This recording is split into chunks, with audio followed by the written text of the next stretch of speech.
Hi everyone, welcome to a new episode or new video in our Hyderabad real estate channel. Today, I just want to talk to you about one new law that is being introduced in USA. That's a new remittance tax, which is like 5%. So why I want to talk, I'll describe what it is and describe how it is going to affect Hyderabad real estate or real estate in general in India and what precautions we need to take.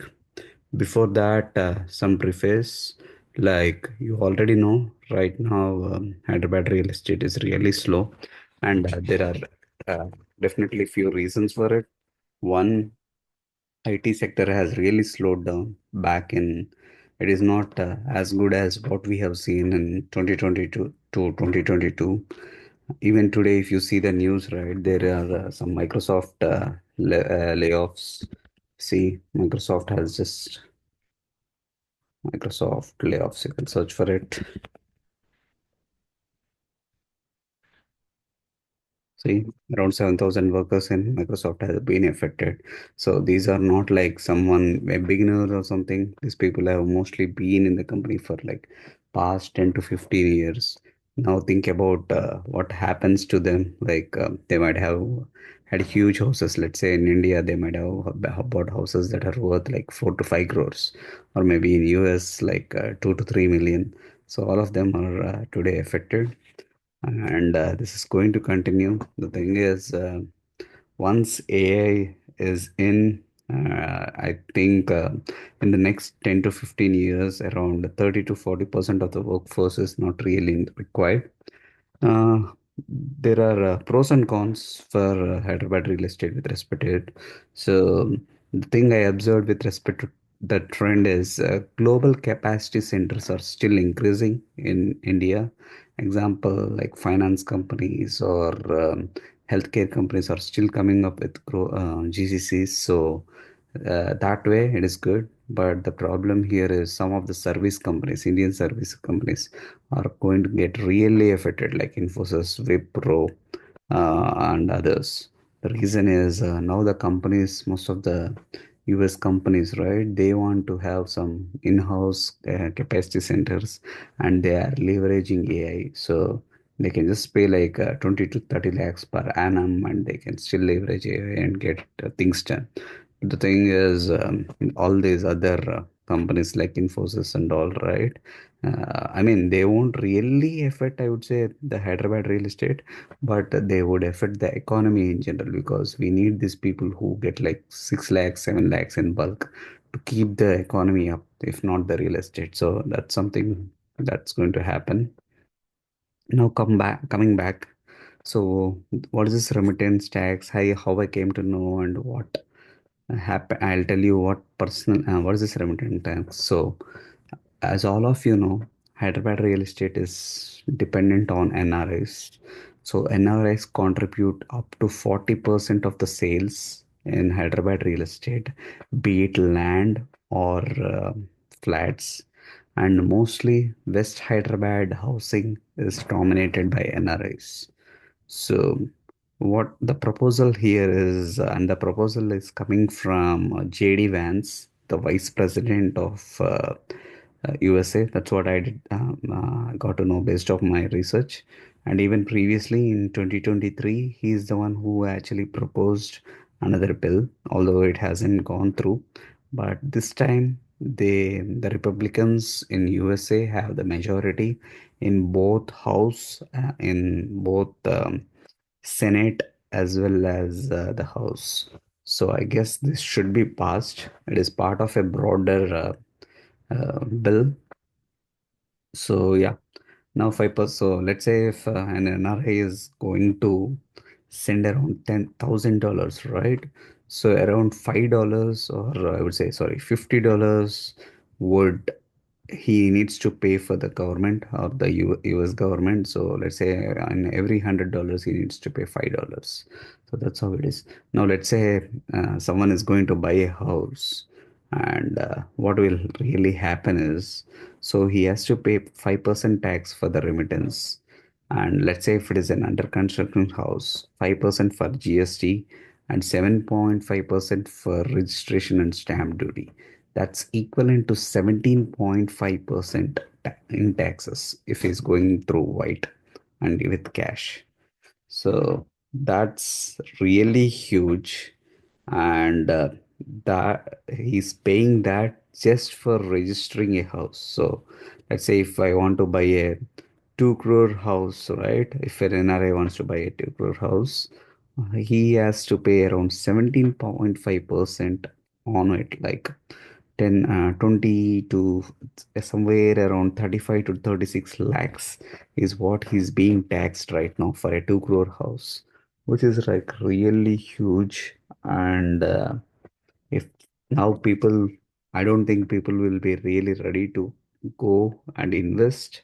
I would say if they are still going for end use, right? I guess people will be ready to do that, but otherwise not.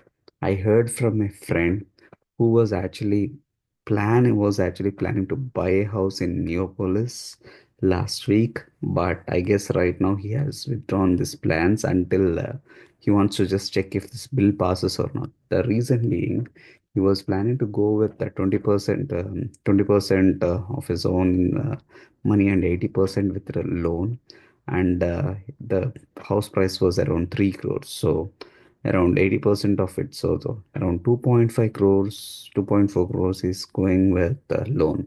And because if it's all white, he has to send money from US and pay it as white. So that's like 5% of tax in US, and he's paying around 12.5% in India. That's going to be huge. And so he decided it's not going to be the right investment. So this is going to be really affecting Hyderabad real estate. And like I have been already telling you guys, right?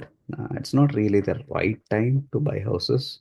Please wait until 2026, 2027. I would say 2027 is more accurate to buy your houses. The good thing for the users who are all watching from India is at least now you can say that the house prices stagnates in Hyderabad real estate.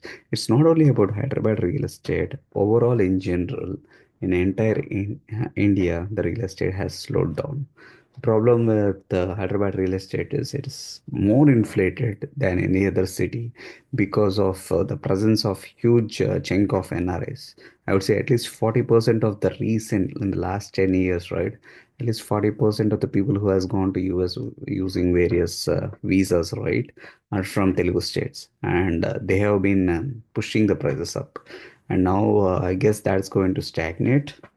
So I would advise my users to wait until 2027, and even in 2027 check the prices within both what builder is quoting versus what landowner is quoting. Definitely the landowners will quote us a bit low than the owners. And I would say until then, it's if you have something like 40 50 lakhs, right, I would advise you to invest in stock market a bit than real estate, especially apartments. I would say land is still fine, especially the one which is not involved with loan. Say if it is going into a black market, right, where everything is cash, or at least 80% of it is cash. I would say that market might not be really affected, but the ones, I mean, the regularized ones like HMDA plots or RERA plots, right, which has significant amount of loan, even those can get really affected. So yeah, be careful. So wait, like I have been always saying, right? Wait, we have this unlimited FSI in Hyderabad, and we have this 40% NRI investments that have slowly dried up. I guess I was looking into the stats, and the remittances has been so low. Also, if you, another thing, if you observe from what Mr. Revant Reddy Garu is saying, or whatever you have been observing, if you observe the state's recent or the state's recent budget as well, or revenue, right? The the revenue that is coming from stamp and stamp duties have dried up. It has gone like 30% low than what it was previously. So all of that states that the real estate has dipped by at least 30 to 40%, and it's going to be the same. So uh, final ranking, avoid flats, avoid costly flats, don't go for luxury until you really have. Don't go with loan, especially with loan. If you are buying a flat, ensure that at least you have 50% of it. At least, let's say if you have like 2 crores or 3 crores, right? Then only go and buy a flat which is worth like 4 or 5 crores. If you have like 1 crore of personal funding, right? Then you can go and buy a flat which is worth 2 crores. I'm not saying that you have to pay 50%, or if you are half of it should be from your pocket. You can just still go with 20% and take the rest of it as loan, but still keep your savings. That's what I would say. We really don't know where we are going in the next 4 5 years, but at least what we know is IT as a service is going to take a back seat. You won't see the growth that you have been seeing from 2020 to 2022. Yeah, overall, but Hyderabad is still a better place than US or even some other places, let's say Canada, etc. Because there is still some demand that's happening, and there are some jobs that are getting created, but it wouldn't be as much as what you have seen in the last 2 3 years. So be careful. Hyderabad real estate is again driven by NRIs, at least 40% of it, especially in the West, or else in the premium sector. So I would say people in India, wait for a better chance. Don't fall into this fear of missing out. There will be builders who come and ask you, and they say that this is going to be the best price. It's not. If they are don't have sales, right, they need to come back. They need to find buyer. I've observed some of the tier one builders, right, who hasn't like my home.